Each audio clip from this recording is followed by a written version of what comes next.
ছোট বন্ধুরা, আবার এসেছে তোমাদের দোদন দিদা তোমাদের গল্প শোনাবো বলে। আজকের যে গল্পটা বলবো সেটা হচ্ছে উপেন্দ্র কিশোর রায়চৌধুরীরই টুনটুনি আর বিড়ালের গল্প। গৃহস্থের বাগানে বেশ বেগুন ক্ষেত হয়েছে, বেগুন গাছ হয়েছে, বড় বড় বেশ পাতা বেগুন গাছ। টুনটুনি সেই বেগুন গাছের পাতাগুলো ঠোঁট দিয়ে পাকিয়ে পাকিয়ে সুন্দর বেঁধে বেঁধে বাসা তৈরি করেছে। সেই বাসার মধ্যে ছোট্ট ছোট্ট 3টে ডিম পেড়েছে। ডিম থেকে ছোট্ট ছোট্ট টুনটুনি 3টে বাচ্চা হয়েছে। সে বাচ্চাগুলো তো একেবারেই বাচ্চা, ডানা নেই, চোখ বুজে থাকে, সারাদিন মুখ হাঁ করে শুধু চি চি চি চি করে। কেন বলো তো? মা এসে খাবার দেবে, খাবে, তাই আর কিচ্ছু করতে পারে না। এবার গৃহস্থের ওই বেড়ালটার তো ওই কচি কচি বাচ্চাদের উপরে খুব লোভ।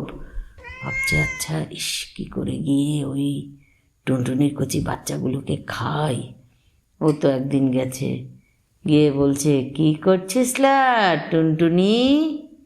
টুনটুনি তো ভাবলো, এই রে, ও তো তখন একদম মাথা ঠেকিয়ে পেন্নাময় মহারানী, একটু ওকে শান্ত ঠান্ত করার চেষ্টা করছে মহারানী ঠানি বলে, যাতে বাচ্চাগুলোকে না খায়। তো খুব খুশি হয়েছে, ওকে মহারানী বলেছে। বেচারা তো বেশ বেড়াল লেজ উঁচিয়ে ম্যাও ম্যাও করতে করতে ঘরে ঢুকেছে খুশি হয়ে। আবার পরের দিন গেছে, কি করছিলে টুনটুনি? ও আবার যথারীতি পেন্নাম হয় মহারানী এই করে। আর টুনটুনির রাগ হয়, কিন্তু কিচ্ছু করার নেই। ওর বাচ্চাগুলো ছোট, উঠতে পারে না, বাচ্চাগুলোকে খেয়ে ফেলবে না, সেই জন্য ওর অনিচ্ছা সত্ত্বেও মহারানী বলে, নমস্কার টমস্কার করে।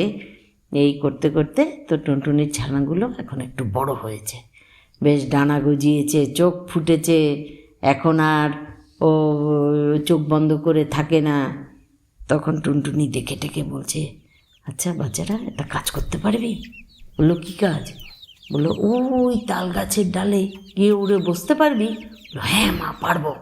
বললো, তাহলে যা তো, উড়ে গিয়ে বসতো ওই ডালে।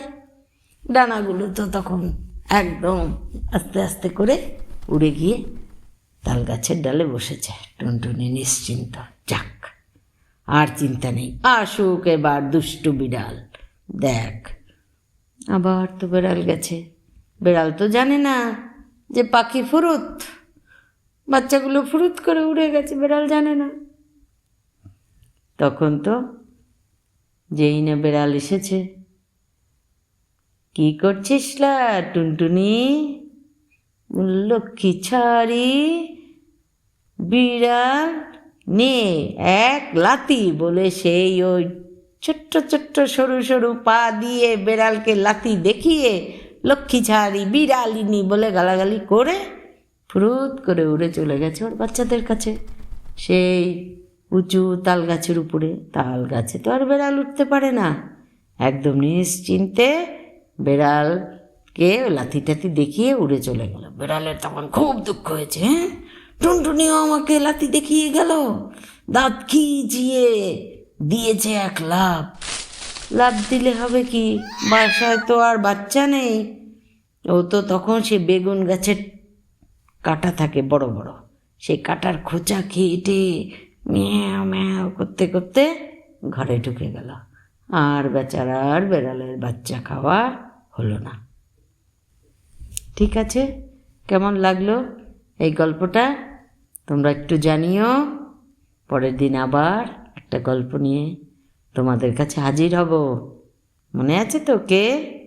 দোদন দিদা।